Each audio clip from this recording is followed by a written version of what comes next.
Anuncio, motivo de oración, nos pueda compartir. ¿Todo bien? Muy bien, y los que están en YouTube lo mismo, incluso podéis escribirlo abajo en la cajita, motivos de oración o alguna cosa que queráis, escribirlo ahí abajo y nos recordaremos de orar también por los de YouTube. Yo los considero parte de la congregación, tanto los que están en Zoom como los que están en YouTube están así. Perdonadme mis tiritas en mis manos, estuve trabajando con cemento y mis manos se han agrietado, por eso es que tengo tiritas. Lo digo porque cuando estás ahí... En fin, vamos al libro de Romanos, vamos a abrir las Escrituras y de esta manera poder ver en el libro eterno lo que el Señor tiene para nosotros hoy. Vamos al libro de Romanos, capítulo 12.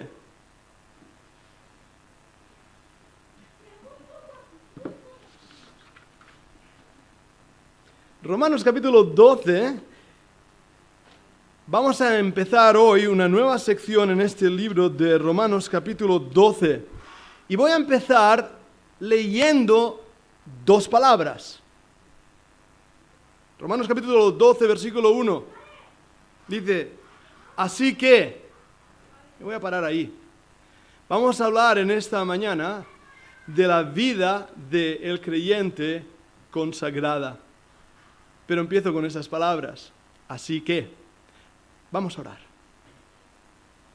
Señor, hoy en esta mañana estamos aquí reunidos con una conciencia clara de que tú estás con nosotros y podemos reír y bromear, podemos compartir. Hay momentos donde la carga se nota en la congregación, la tristeza, y como pastor lo percibimos, Señor, pero gracias por el gozo que hay también cuando nos vemos. Y Señor, hoy al hablar de estos temas, sé que son temas delicados los que tengo que hablar hoy, por amor a tu palabra.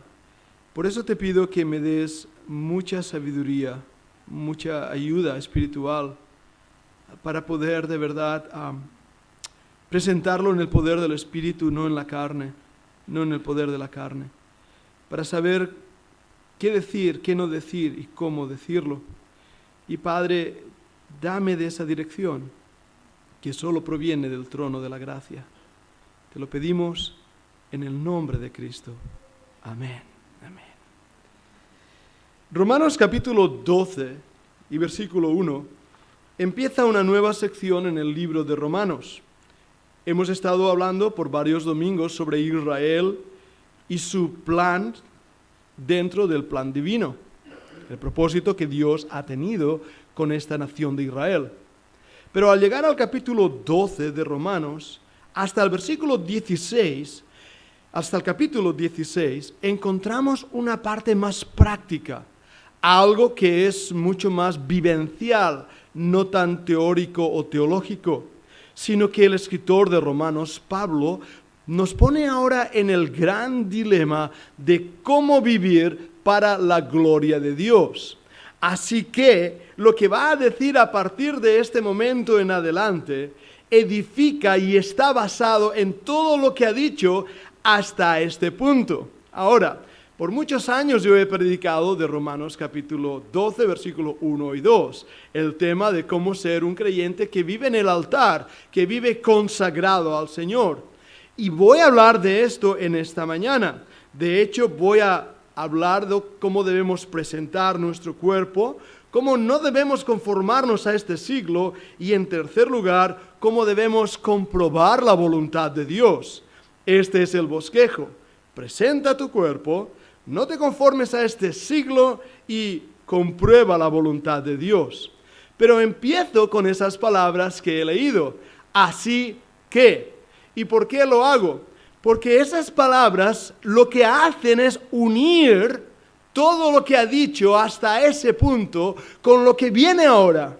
Ese así que es una manera de decir, ya que ha pasado todo esto, ya que hemos estado hablando de todo esto, ahora vamos a hacer otra cosa, porque está basado en lo que he dicho.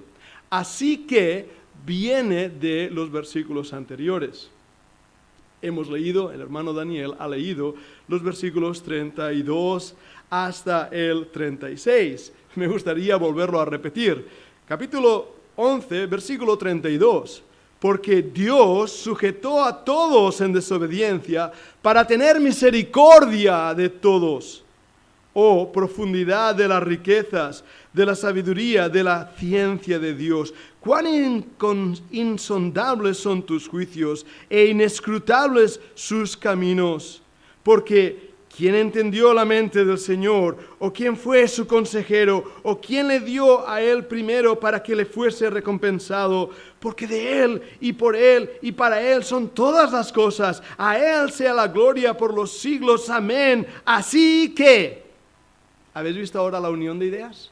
Y de hecho, debería haber ido más atrás, al inicio casi del libro, porque hemos estado hablando como todos somos pecadores, capítulo 3, la condenación universal, pero como Dios nos ha justificado, redimido, capítulo 5 de Romanos, como Dios nos ha santificado, como Dios nos ha mostrado su amor hacia nosotros, gentiles, añadiéndonos a la nación de Israel, adquiriendo muchos de sus beneficios y privilegios. ¿Por qué? Porque Dios es misericordioso y su misericordia se demuestra y se prueba hacia aquellos que no lo merecemos. Así que, y ahora empieza el versículo 1 del capítulo 12.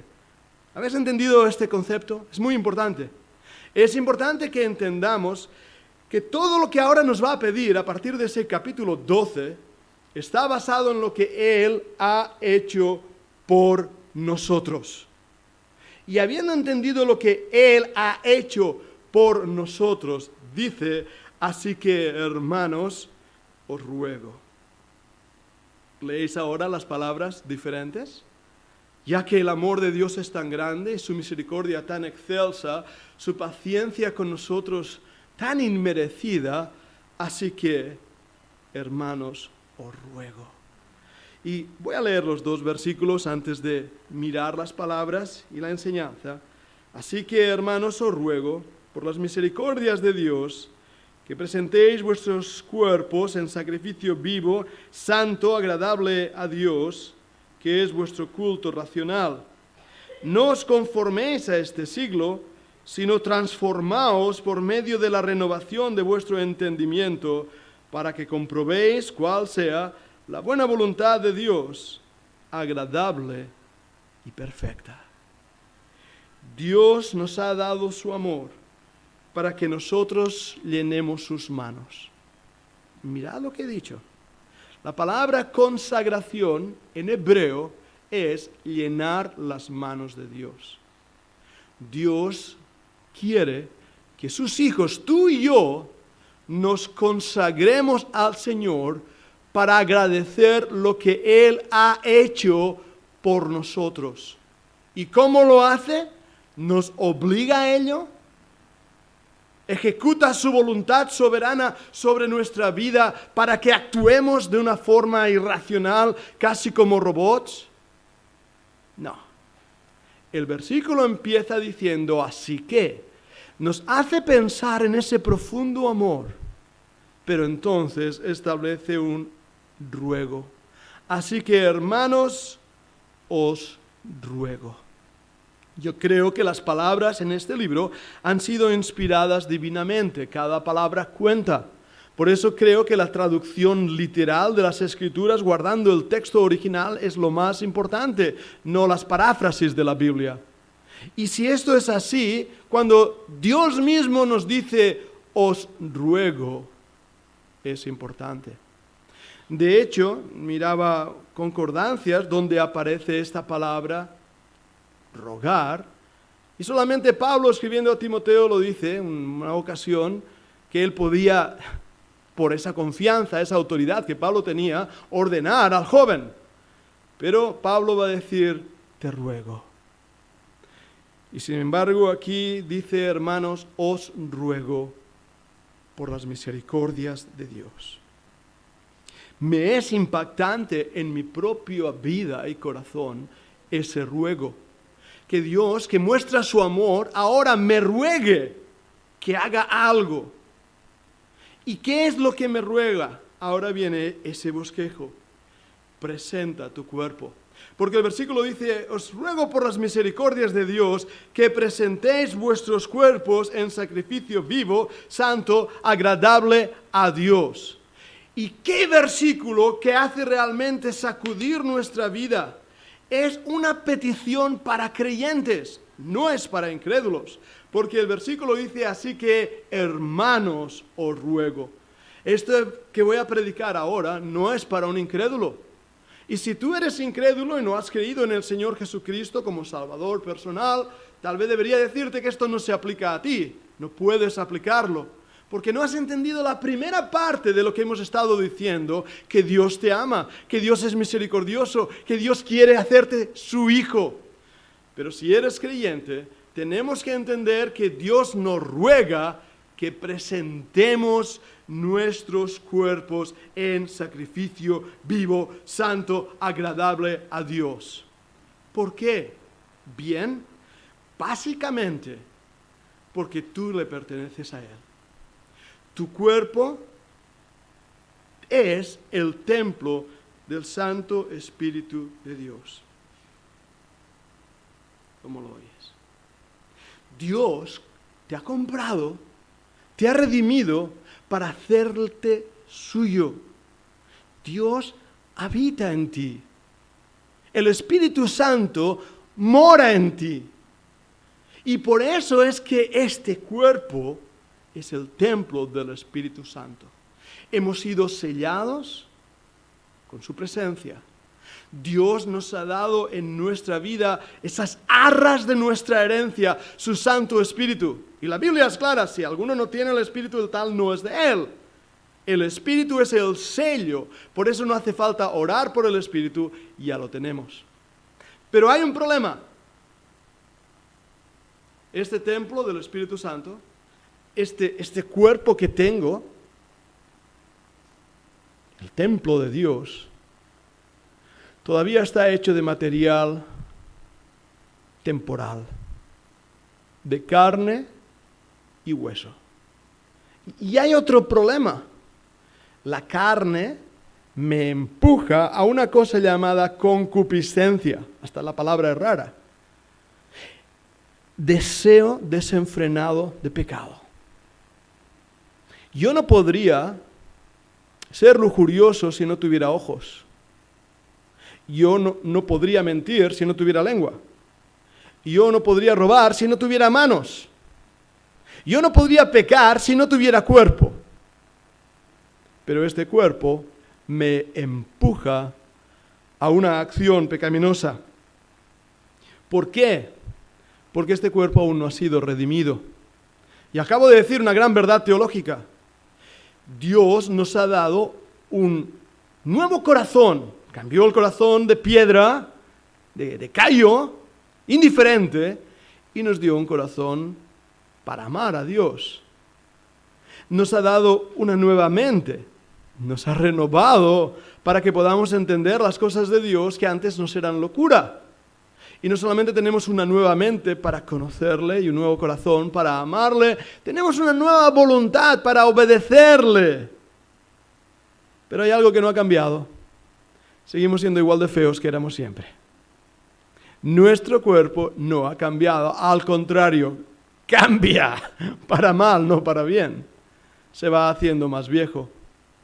Este vaso de barro en el cual el Espíritu Santo habita tiene un problema. Hay varias soluciones a ese problema.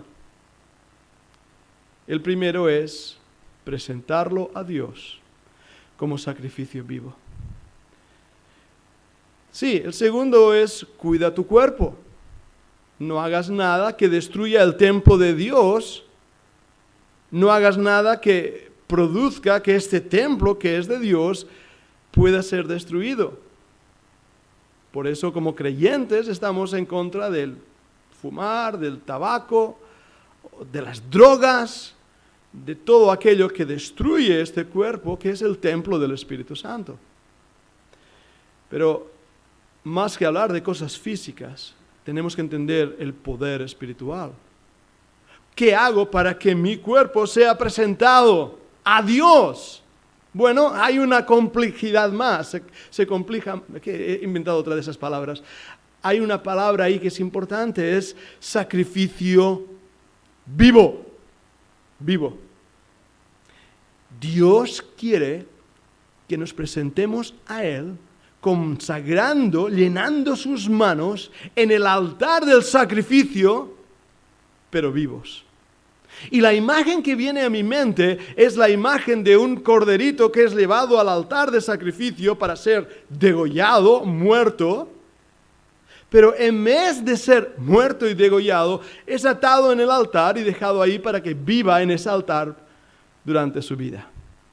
Eso es un sacrificio vivo. Por eso nosotros tenemos que presentarnos a Dios como vivos de entre los muertos. Antes que estábamos en Cristo y sin esperanza, antes que estábamos totalmente perdidos, ahora hemos sido redimidos y Dios quiere que nos consagremos en el altar de una manera viva. Por eso Pablo dirá más tarde, para mí el vivir es Cristo y el morir es ganancia. Para mí el vivir es Cristo. La misericordia de Dios es la base del ruego. Es un motivo de aliento para que vivamos para Cristo, para que vivamos para su gloria. Pero es una presentación voluntaria. Vamos a Lucas capítulo 9 y versículo 23. Lucas 9, 23. Vamos a leer, es un pasaje, el Señor Jesucristo está hablando. Y en Lucas capítulo 9 y versículo 23, el Señor dice unas palabras que son realmente extraordinarias. Lucas 9 y versículo 23. Dice, si alguno quiere venir en pos de mí, niéguese a sí mismo, tome su cruz cada día y sígame. Wow. Cuando tú aceptaste al Señor Jesús, cuando yo acepté al Señor Jesús como Salvador personal, empezamos a seguirle. Pero muchos le siguen sin la cruz. Pesa demasiado. Muchos siguen al Maestro sin negarse a sí mismo y muchos quieren seguir al Maestro sin ser un sacrificio vivo para el Señor. Ahora yo voy a empezar a entrar en una parte importante que debo ser muy cuidadoso y espero que entendáis no solo mis palabras, sino también mi corazón. Porque la palabra del Señor dice, así que hermanos, os ruego por las misericordias de Dios que presentéis vuestros cuerpos en sacrificio vivo, santo, agradable a Dios. Y quiero hablar de la santidad como parte de nuestra entrega y consagración al Señor. Y quiero hablar de serle agradable al Señor en todo. Que nuestra vida sea agradable a Dios. Y aquí es cuando camino en un camino difícil y en un punto que debo ir con muchísimo cuidado a partir de ahora. Porque debo guardar lo que digo, pero debo también vigilar lo que callo, haciéndome señor de mis silencios, pero esclavo de mis palabras. Y debo deciros la verdad, porque aunque yo no daré cuenta a Dios de cada uno de vosotros, sí que daré cuenta a Dios de lo que he dicho o os he enseñado o cómo lo he hecho. ¿Y por qué digo esto? Porque todos que sois creyentes habéis oído ya muchos sermones sobre la necesidad de ser santos. Y depende de dónde los habéis oído o de qué labios se han mencionado, la santidad quiere decir una cosa o quiere decir otra. La santidad en su origen bíblico solo quiere decir, solo digo y grandemente, ser apartado para los usos de Dios. Ser santo quiere decir alejarse del pecado, alejarse de lo que desagrada a Dios, para poderse, de una manera limpia, vivir para la gloria de Dios. Eso es ser un santo. Aquellos que hemos creído en el Señor Jesús somos santos. Y creo que os comenté una vez que alguien en el pueblo me dijo, no hay santos en tu iglesia, no los veo colgados. Y yo dije, sí que hay un montón de ellos, pero no los colgamos en la pared, los sentamos en los bancos, porque cada uno de vosotros sois santos. Pero hermanos, ¿qué quiere decir de una manera práctica vivir en santidad de vida? Y eso me lleva a puntos que son importantes entender.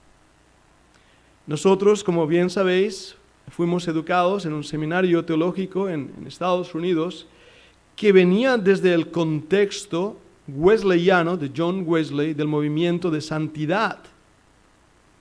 Y John Wesley habló de la segunda obra de gracia, de la santificación, y llegó a terminar diciendo que un creyente podía ser perfecto.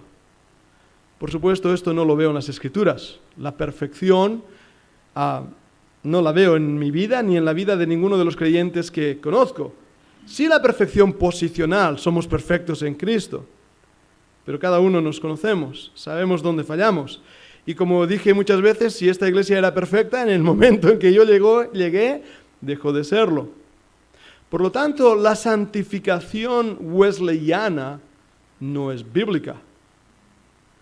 Pero, ¿quiere decir eso que debo vivir como quiera? No. Dios nos ha llamado a una vida de santidad.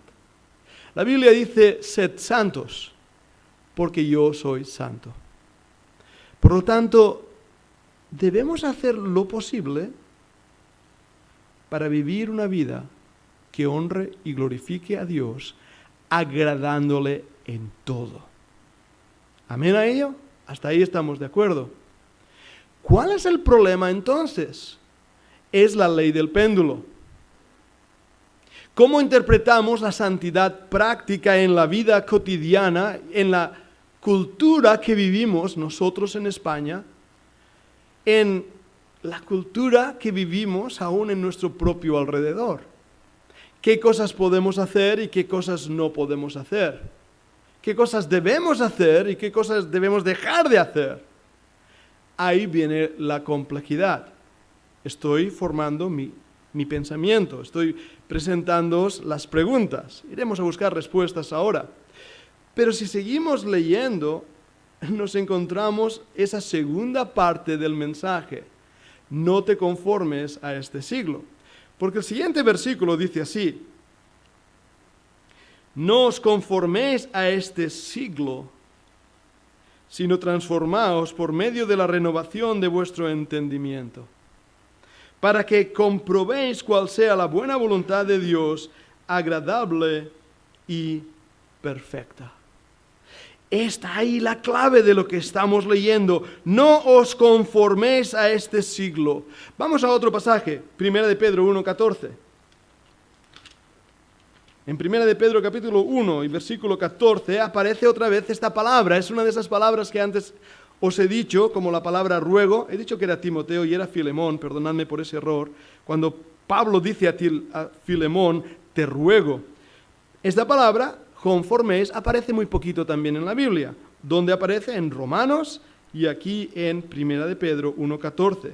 Dice así: como hijos obedientes, no os conforméis a los deseos que antes teníais estando en vuestra ignorancia, sino como aquel que os llamó es santo, sed también vosotros santos en toda vuestra manera de vivir. Porque escrito está, sed santos, porque yo soy santo. La palabra conforméis viene de un texto, de una palabra que implica ponerse en el molde.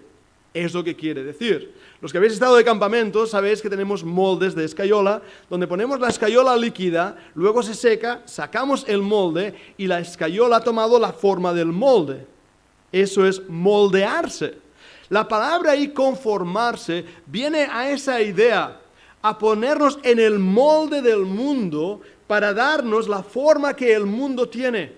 Y la Biblia es clara, que debemos hacer todo lo que podamos para no meternos en el molde del mundo y para no meternos en el molde que antes teníamos cuando andábamos en la carne, en el pecado. El que robaba, que no robe más. El que adulteraba, que no adultere más. El que se emborrachaba, que no se emborrache más. La palabra de Dios nos llama a una vida de santidad para que dejemos de hacer aquello que hacíamos estando en la carne. Y esto es una verdad bíblica que debemos entender. Ahora, muchos creyentes quieren todos los beneficios de la vida cristiana y de la eternidad sin dejar los goces del mundo. Y aquí es donde Pedro en su epístola muestra esa lucha de la que antes os he hablado. La carne me empuja en la concupiscencia a un deseo desenfrenado donde yo debo frenarlo. Debo parar de hacer lo injusto, lo sucio, lo que es pecado, lo que es de mal nombre, lo que mancha el testimonio de Cristo. Y, amados míos, nadie se ofenda por lo que estoy diciendo, porque esto es la Biblia. Es lo que Dios quiere. Si el Señor exigiera algo de nosotros sin darnos las herramientas, o si nos enviara al combate sin darnos las armas, sería injusto. Pero Dios nos ha dado las herramientas, las armas que necesitamos para luchar contra la carne, contra el pecado, contra el mundo y tener la victoria. Y eso se encuentra en el poder de una vida de santidad. ¿Cómo? Siendo controlado por su bendito y santo Espíritu. El Espíritu de Dios que controla la vida del creyente, que genera en él la energía vital para no satisfacer los deseos de la carne, para no satisfacer los deseos que antes teníamos en el molde del mundo, sino agradarle al Señor. ¿Vamos a caer? Sí. Sí. Pero Él da mayor gracia. Por eso empieza esta parte de esta sección diciendo, así que, ¿lo habéis leído? Como Él da más gracia, Él da más amor y más misericordia. Cuando caes en el pecado, Dios te sigue amando, te sigue perdonando, te sigue levantando, te sigue esforzando, te sigue diciendo, hijo mío, sé santo porque yo soy santo, inténtalo de nuevo. Y avanza en la vida del creyente. Ahora, este tema de la santidad se ha dejado de predicar en muchas iglesias, por lo que voy a explicaros ahora. La falta de entendimiento de lo que quiere decir ser transformados. La palabra es metamorfos. ¿Os suena? Bien. Iba a decir, escuchad esto, mis queridos gusanos, y me vais a entender. O tal vez debería haber dicho mejor, escuchad esto, mis queridas mariposas, y me vais a entender. Porque la palabra metamorfo viene de esa metamorfosis cuando un gusano feucho, peludo, de esos que veis ahí en el campo, haciendo las colitas esas que hacen, y de repente se convierte en una mariposa hermosa, bonita. Ahí viene la palabra metamorfes. Aquellos que no conocen a Cristo, sus vidas son así, pobres, míseras.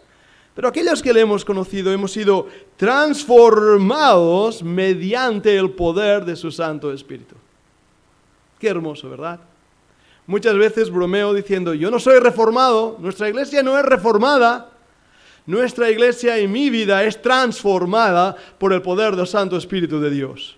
Somos de Él, le pertenecemos. Por lo tanto, estas verdades espirituales tenemos que ponerlas en práctica. ¿Cómo lo hacemos? Bien, hay una transformación total. Mi mente es ahora la mente de Cristo. Le entiendo. Y voy a empezar ahí. ¿Qué piensas? ¿En qué te deleitas en tus pensamientos? ¿En qué nutres tus pensamientos? Nuestro cerebro, y los que sabéis de ciencias lo sabréis mejor que yo, es como un músculo. Si no lo ejercitas, se debilita. Todo lo puro, todo lo honesto, todo lo justo, si hay virtud alguna. En esto pensad. Estoy pasando algunas palabras por alto ahora mismo, pero recordad el versículo. Tal como piensa, así es él. Nuestra manera de pensar nos hace ser lo que somos. De la abundancia del corazón, y esa palabra ahí no es el cardio, el músculo, es la mente. De la abundancia de la mente habla la boca. En aquello que piensas y te deleitas es lo que tú eres. Por lo tanto, la pregunta que voy a hacer es, ¿en qué piensas? ¿Tienes una mente capaz de poder meditar en Cristo? ¿Sabéis que es muy difícil hoy en día meditar? La sociedad que estamos viviendo nos entrena a no meditar. Ahora, no estoy diciendo que Instagram sea pecado, lo que voy a decir ahora, entendedme bien. Yo soy el primero que tengo Instagram. Pero ¿os habéis dado cuenta? 2 segundos y menos, vamos cambiando las fotos, ¿verdad que sí? Vamos cambiando los canales de televisión. Leía un artículo de una investigación psicológica que se ha hecho que decía que los estudiantes han reducido, y no recuerdo, ahora se engañaría, pero han reducido drásticamente su poder de atención. Por eso nos cuesta incluso escuchar un mensaje de media hora. 1 hora, algunos predicadores predican 1 hora y 20 minutos, yo creo que os pondría a dormir a todos. Pero nos cuesta escuchar. Rápido, todo tiene, porque nuestra mente ha sido dejada de entrenar. Por lo tanto, tenemos que poner nuestra mente cautiva a Cristo. Cuando hay un mal pensamiento en tu mente, deséchalo rápido. Y cuando digo mal pensamiento, no solo me refiero a lujuria o a qué estarán pensando de mí, sino incluso pensamientos negativos de tristeza, de frustración, de desánimo, porque eso es un hueco negro que te hunde. Tienes la mente de Cristo. Puedes decir todo lo justo, todo lo amable, todo lo puro, si hay virtud alguna, si algo de alabanza, en eso pensad. Entrena tu mente porque tienes la mente de Cristo. Lee libros. Ahora voy a hacer alguna propaganda por ahí también. Lee libros. Aliméntate de cosas buenas que creen en ti una mentalidad positiva, si puedo así decirlo, y más en este mundo donde todo es negativo. Pero no solamente tenemos la mente de Cristo, en segundo lugar tenemos una imagen en nosotros. Hemos sido hechos a la imagen de Cristo. Y esto es importante lo que voy a decir ahora, porque ¿a qué se refiere cuando la Biblia dice que hemos sido hechos a la imagen de Dios?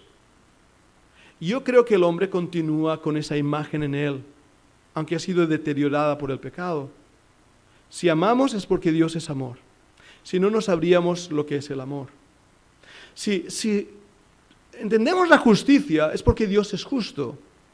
Por eso entendemos cosas como los valores de justicia. La imagen de Dios está en nosotros, pero ahora tenemos también la imagen de Cristo. De hecho, los primeros cristianos se les llamó cristianos de parte de los incrédulos, pequeños Cristos.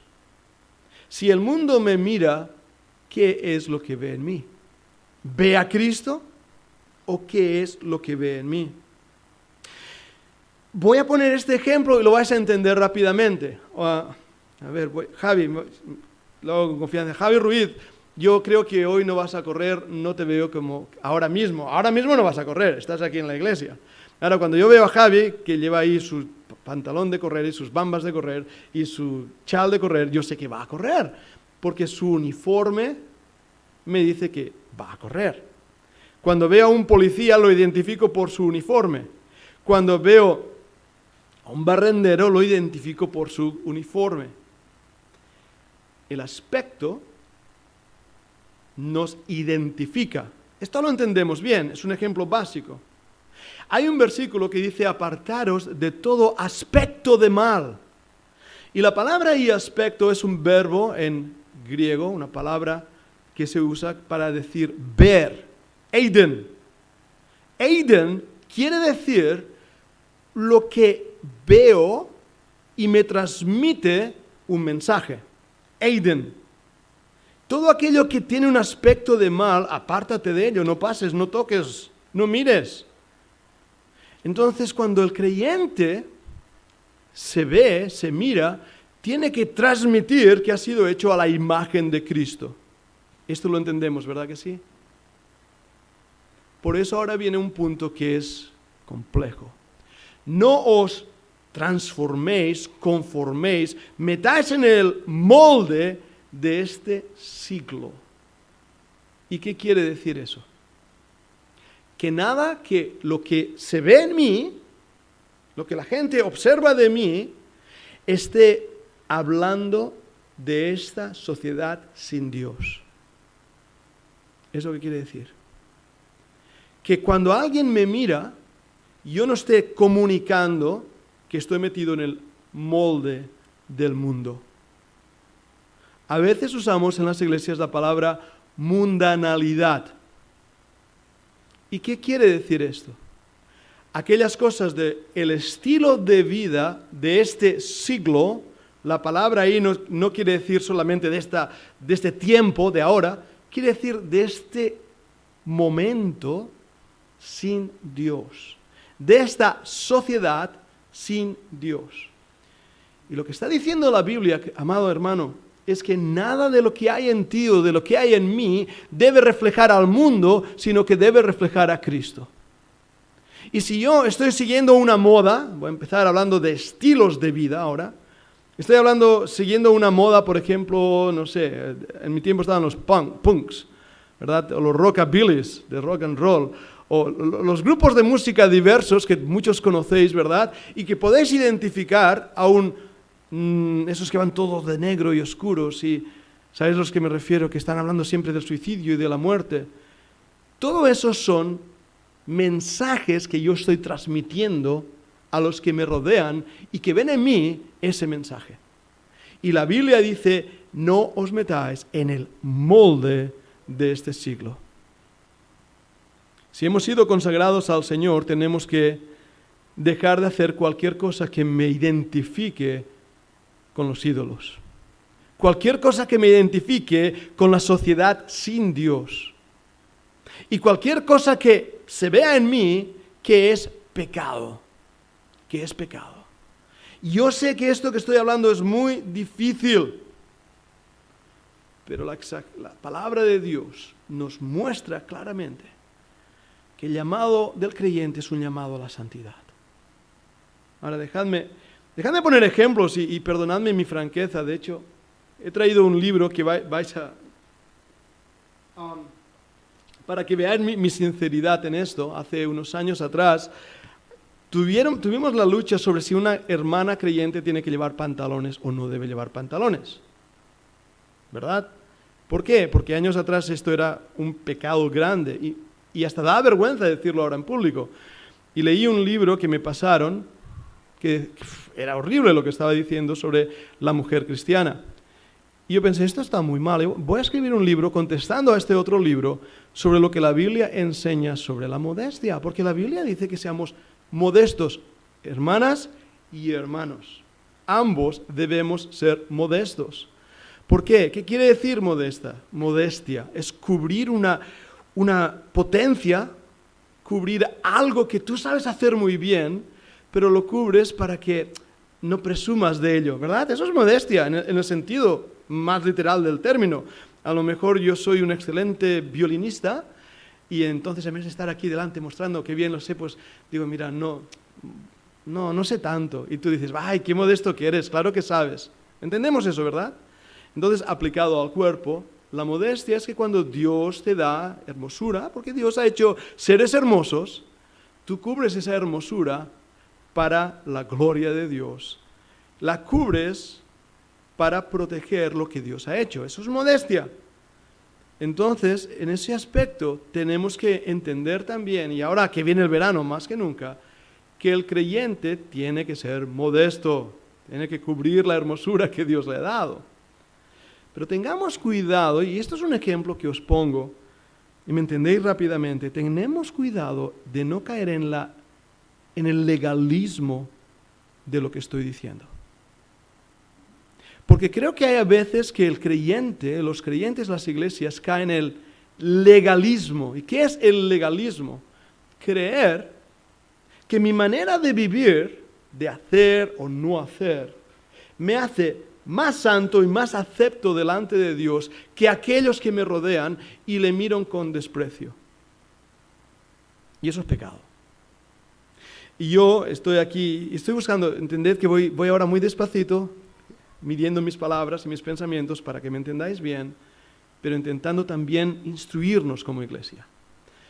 Yo ahora mismo llevo una corbata, manga corta, pero llevo una corbata porque creo en mi sociedad que es la mejor representación en público llevar una corbata, y dijimos, los que predicamos, vamos a llevar una corbata. Creo que en la sociedad que tenemos es la mejor representación pública. Si estuviera en otra cultura y en otro momento, a lo mejor llevaríamos como los árabes, ¿no? Un traje entero, no lo sé.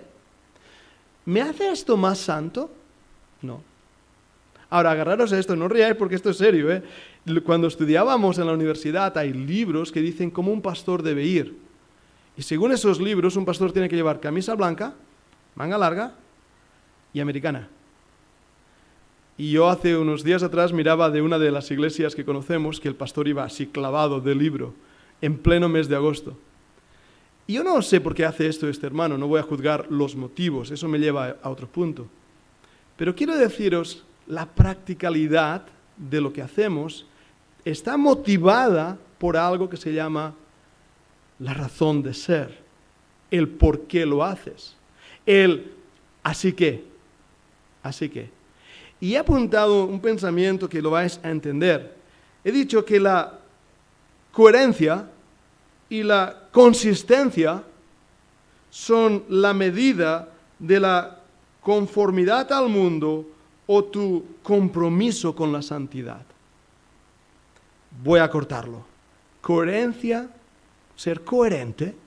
Yo no voy a venir aquí ahora en una camisa hawaiana y pantalones cortos y zapatillas porque no estoy en la playa. Estoy en la iglesia y al menos me he duchado, estoy limpio y vengo lo más aseado posible.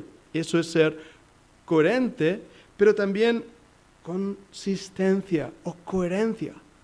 Qué importante que es entender esto. La motivación es la clave de por qué haces las cosas. Así que, ¿qué te motiva? ¿Qué te motiva hacer o dejar de hacer? Si te motiva el amor de Cristo, así que lo que hemos leído, estás dando en el clavo. Pero si lo que te motiva es hacer pensar que eres mejor que tu hermano, está muy mal, está muy mal. Tenemos que hacer las cosas por amor al Señor.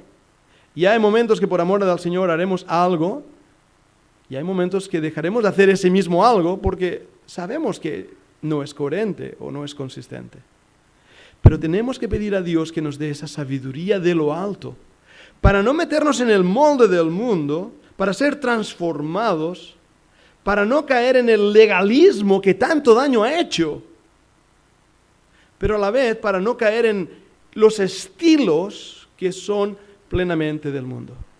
Ahora, dentro del cristianismo tenemos un abanico de un montón de cosas, y si hubiera aquí otro predicador os predicaría otra cosa. Tenemos desde los Amish y menonitas, y si alguien quiere ser Amish o quiere ser menonita, conozco buenos lugares donde podéis seros, un Amish o un menonita, y voy a mencionar un nombre, está Hillsong, lo menciono porque todos conocéis Hillsong, que también está aquí en Barcelona. Bueno, si alguien cree que es eso lo que a Dios le agrada, ahí está Hillsong. ¿Dónde está la Iglesia Bíblica Bautista de Castilla-Bisbal? Manteniendo la situación más difícil y complicada, el camino de en medio. Ni caer en el legalismo, ni caer también en un estilo de adoración, en un estilo de vida, en un estilo de hacer las cosas que en mi humilde opinión no es lo que Dios quiere, porque se transforma, se mete en la sociedad, en la cultura, llevando piercings, llevando tatuajes, llevando modas y llevando cosas que en mi opinión no es lo que Dios quiere. Como debo dar cuenta a Dios por esta iglesia, y debo dar cuenta a Dios de lo que os enseño, debo decir estas cosas. Cada uno de vosotros deberá determinar dónde pone la línea de demarcación, porque al fin y al cabo, incluso los de Hillsong tienen una línea de demarcación. Pero lo más difícil es entender qué te motiva. ¿Qué te motiva? Voy al último punto, voy a ir más rápido ahora porque el tiempo se me está yendo. Lo que te motiva te va a hacer llevar a esa voluntad de Dios. Es muy importante esto. Para que podáis comprender, dice el versículo, para que podáis comprender cuál sea la buena voluntad de Dios, agradable y perfecta. Si tú no te consagras al Señor, si tú no sales del molde del mundo, si tú no haces lo que a Dios le agrada, no vas a entender su voluntad, lo siento. Vas a vivir una vida simplemente denominacional como cristiano, pero sin experiencia. Comprueba la voluntad de Dios. La palabra comprueba quiere decir experimenta. Vamos un momento a Efesios 5, 8 al 10. Vamos a abrir varios pasajes y seguidme, por favor. Estoy casi ya llegando al final del mensaje, pero es una parte importante de este mensaje y os animo a que podáis prestar atención. Los que estáis aquí, los que estáis también en línea, seguidnos en estas palabras. Efesios 5, 8 al 10 dice así, en Efesios 5, versículo 8. Porque en otro tiempo erais tinieblas, sí, mas ahora sois luz en el Señor. Pero escucha lo que dice ahora. Andad como hijos de luz, porque el fruto en singular del Espíritu es en toda bondad, justicia y verdad, comprobando lo que es agradable al Señor, y no participéis en las obras infructuosas de las tinieblas, sino más bien reprendedlas. ¿Debo predicar más sobre lo que he leído? Está bien claro, ¿no? Debemos vivir en el Espíritu, no en la carne. Debemos vivir una vida que glorifique a Dios, que le honre. Y hermanos, no os dé miedo hablar de la plenitud del Espíritu Santo. No os dé miedo. La manifestación de esa plenitud está aquí, el fruto del Espíritu. Un hombre lleno de Dios, lleno del Espíritu Santo, va a ser un hombre humilde, un hombre bondadoso, una mujer, no voy a aquí entender, un creyente. Va a ser realmente, como dice aquí, en toda bondad, justicia, verdad, comprobando lo que es agradable al Señor. El Espíritu Santo te va a llevar a eso. Ahora, un legalista va a llevarse a ser un fariseo, a tener un concepto de sí mismo tan alto y sublime que piensa que es mejor que nadie. Y un mundano, esa es la palabra que voy a usar, va a hablar como el mundo habla, diciendo los tacos que el mundo habla, las barbaridades y brutalidades que el mundo habla, va a reírse de lo que el mundo se ríe, va a vestir como el mundo viste, va a oler como el mundo huele, porque es un creyente mundano. Siento decir estas verdades, espero no ofender a nadie, pero la palabra de Dios dice: haced lo que es agradable al Señor para que podáis comprender, experimentar la buena voluntad de Dios. Juan 8:29. Vamos a Juan 8:29, mirad qué ejemplo tenemos ahí. Tremendo ejemplo. Juan 8:29.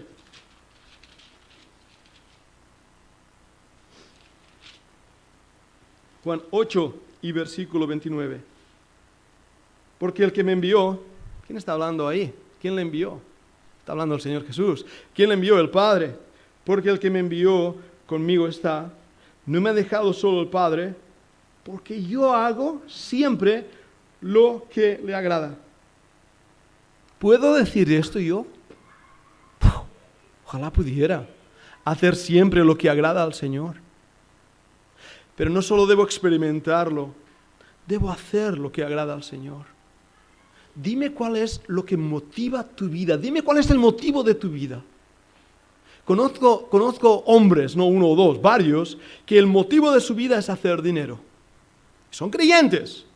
Cuando no tienen un duro, están arruinados o las cosas le valen mal, están en amargura, están tristes, están frustrados, están dudando si Dios les ayuda, les bendice o no. Están ahí, vienen a las iglesias con mala cara. Cuando están haciendo un montón de dinero y tienen la bolsa bien llena, son felices. Por supuesto, se olvidan del Señor. ¿Por qué? Están metidos en lo que han conseguido. Es lo que les motiva. Y el dinero es un buen motivador. Solo hace falta ver en YouTube cómo hacer dinero. Es lo que la gente quiere, hacer dinero, hacer dinero. Nadie quiere tener vida eterna, quiere hacer dinero ahora. ¿Qué es lo que te motiva como creyente? Si lo que te motiva es agradar al Señor, hacer la voluntad del Señor, nada de lo que Él te pide es demasiado caro. Nada. Demasiado difícil. Nada. Porque sabes que lo que Él te pide está basado en su amor hacia ti. Por eso hemos leído, así que. Por lo tanto, ¿qué te motiva? Por último, disfruta. Ese será el último punto que voy a hablar en estos 3-4 minutos que me quedan, en esa conclusión final. Disfruta de Dios. Vamos a leer 2 salmos. El primer salmo se encuentra en el Salmo 40 y versículo 8.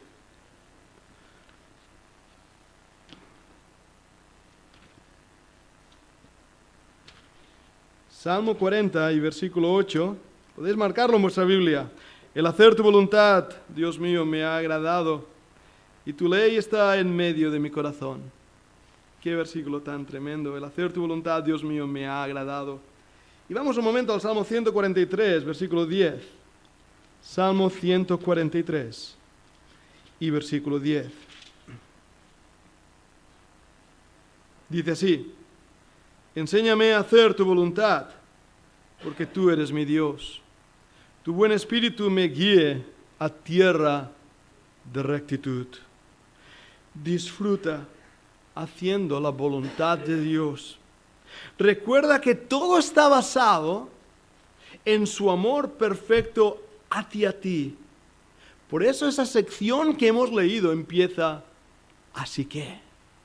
Y que Dios ahora pide, con ruegos, nos reclama con su misericordia a que no nos metamos en el molde del mundo, no vivamos como vive el mundo, haciendo las cosas del mundo, no vivamos satisfaciendo los deseos de la carne, no vivamos como los fariseos hipócritas, incoherentes, inconsistentes, acusadores de los propios hermanos.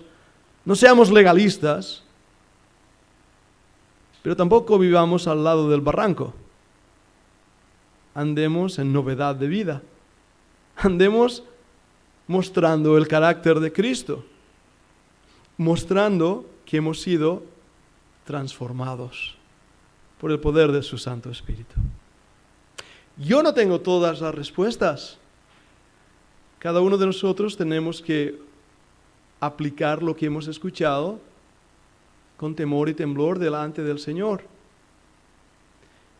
Temor y temblor a Él, no al pastor de esta iglesia, no al hermano que nos mira, sino a Él. Y capaz que algún día haremos algo que tal vez no hubiéramos hecho antes. ¿Qué te motiva?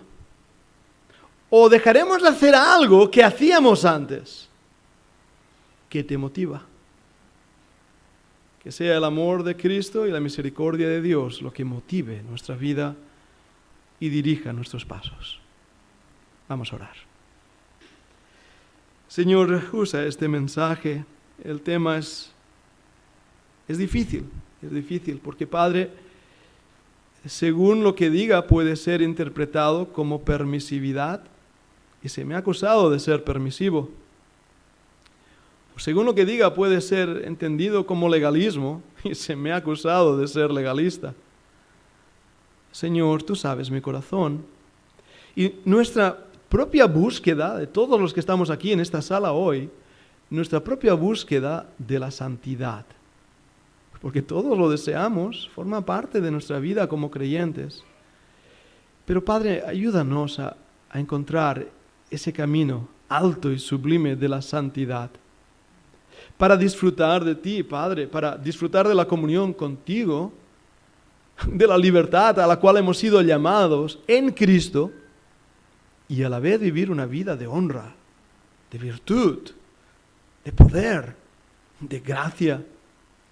Ayúdanos a disfrutar, porque tú eres un Dios bueno, justo y misericordioso. Lo pedimos en el nombre de Cristo. Amén. Amén. Gracias, hermanos. Voy a pedir a Ana si puede ayudarnos con el piano. Y vamos a ponernos de pie. No vamos a pasar la ofrenda como estamos haciendo a través de... Iba a bromear, digo, voy a pasar el datófono, ¿se llama el aparato ese?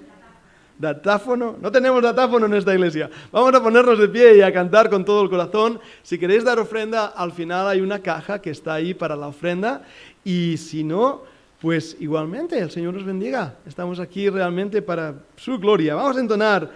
Pronto la noche viene, el himno 423. Puestos en pie, muy bien. 4:23, pronto la noche viene. Himno 423, 4, 2, 3.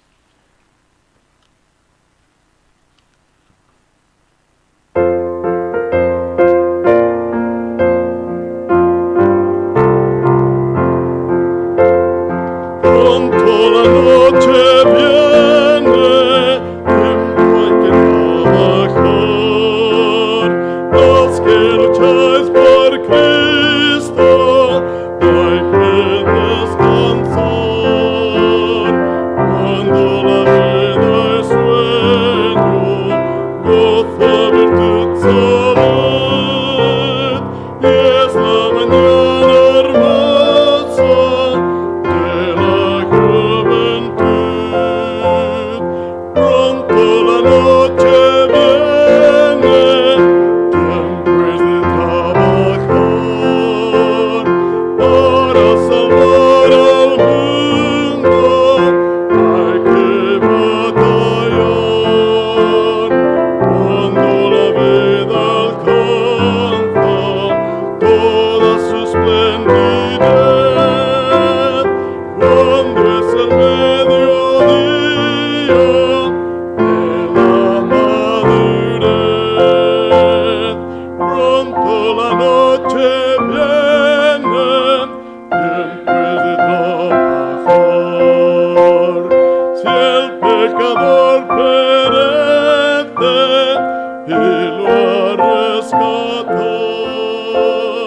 Aunque a la edad madura, débil y sin salud, aún a la misma tarde de la senectud. Pronto la noche viene, listos a trabajar, listos que muchas almas hay que rescatar. Que en la vida el día puede desperdiciar. Viene la noche y nadie puede trabajar. Es un buen himno para entonar hoy. Pronto la noche viene, el Señor está aquí con nosotros. Pasaban gente por ahí, miraban, han pasado como 3 o 4 personas, miraban hacia adentro mientras yo predicaba y bueno, es curioso, ¿verdad? Estamos aquí con las máscaras puestas y debemos seguir haciéndolo, pero vamos a seguir orando unos por otros, orando por los de YouTube que estáis ahí, suscribiros a nuestro canal si no lo habéis hecho todavía, y los que estáis en Zoom, que está todo bien en Zoom, ¿no? Muy bien, recordad también a los que están fuera de vacaciones durante estos días, y si podéis tomar un poco de descanso, descansad en el Señor. Vamos a terminar con una palabra de oración. Me gustaría pedir a Daniel. Daniel Luengo, ¿puedes orar, hermano? Vamos a orar. Señor, te damos muchas gracias porque cada vez que abrimos tu palabra nos damos cuenta de tu corazón tan bueno para con nosotros, Señor. Entendemos mucho más lo que quieres de nosotros, Señor. Te pedimos ayuda para poder entender aquello que es tu voluntad, aquello que te agrada, aquello que te hace bien, aquello que te bendice, Señor, para poder hacerlo. Porque muchas veces el mundo nos ataca y nos hace hacer cosas que no quisiéramos hacer, Señor, pero nos dejamos influenciar por Él. Pedimos que nos des tu espíritu para que sepamos hacer siempre aquello Sí, que Señor. queremos hacer, Señor, que es tu voluntad. Sí, Señor. Sí. Ayúdanos, Señor, y protégenos de todo mal. Protégenos en esta semana y cuídanos. En el nombre del Señor Jesús. Amén. Amén, amén, amén. Esta tarde estaremos aquí si queréis volver y hay más comida preparada. Así que el Señor os bendiga. Un abrazo bien grande.